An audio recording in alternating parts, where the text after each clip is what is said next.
How to find your WhatsApp phone number. Hello guys, this is Atticus and welcome back to another tutorial video. In today's video, I'll teach you guys how you can find your WhatsApp phone number. So without any further ado, let's dive right into it. So first thing you will need to do is open up your WhatsApp.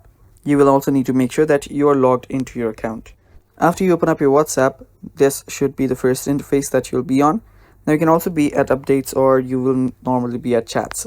After you're here, you will need to head over to your settings.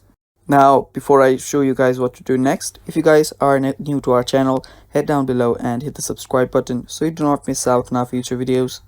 Also, press the bell icon so you get notified when we release our new videos. Now let's continue. Now after you're on the settings page of your WhatsApp, you will need to tap on your name. So you will find it on the top, tap on it, and right there you will find your phone number. You'll also find your name and your profile picture. So you can change your profile picture and you can also change your name from this point. So you can find your phone number here, and if you do want to change your name, you can do that from here too. But yeah, that is all for the video. That is how you can find your WhatsApp phone number. Thanks for watching. Stay tuned for more upcoming tutorial videos, and bye bye.